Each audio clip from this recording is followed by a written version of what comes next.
দেশের সেনা কেবল সীমান্ত রক্ষার কাজেই ব্যবহৃত থাকে তা নয়, বন্যা, ধসের মতো প্রাকৃতিক বিপর্যয়ও বারবার তাদের দেখা গিয়েছে বিপদের মুখে বিরাট ভরসাস্থল হয়ে উঠতে। গ্যাংটকের ডিকচু সংক্লং রোডে 72 ঘন্টারও কম সময়ে 70 ফুটের বেইলি ব্রিজ বানিয়ে দিলেন সেনা জওয়ানরা। সিকিমে যাওয়া সাম্প্রতিক বন্যায় এই রাস্তা ভেঙে গিয়ে পুরো যোগাযোগ বিচ্ছিন্ন হয়ে গিয়েছিল।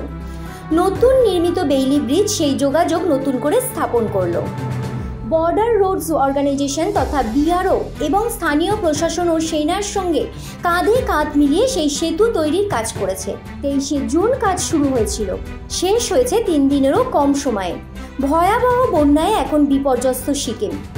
বহু জায়গায় রাস্তায় ধস নেমে সড়কপথের যোগাযোগ বিচ্ছিন্ন করে দিয়েছে। লাগাতার বর্ষণের সঙ্গে সঙ্গে প্রযুক্তিগত সমস্যার চ্যালেঞ্জটা সহজ ছিল না, কিন্তু সেই চ্যালেঞ্জ নিপুণ মোকাবিলার মাধ্যমে জওয়ানরা তৈরি করেছেন বেইলি ব্রিজ। 11 জুন থেকে ভারী বর্ষণের কবলে পড়ে সিকিম। পরপর ধসে ভেঙে গিয়েছিল উত্তর সিকিমে যাওয়ার বহু রাস্তা। এই অবস্থায় ঘুরে দাঁড়াতে দ্রুত ভেঙে যাওয়া রাস্তা মেরামত করার চেষ্টা করা হচ্ছে। এর আগে গত 23শে জুন উত্তর সিকিমে একটি 150 ফুটের সাসপেন্স ব্রিজও বানিয়ে দিয়েছিলেন ভারতীয় সেনা। Bureau report, U Bangla TV, Sikkim.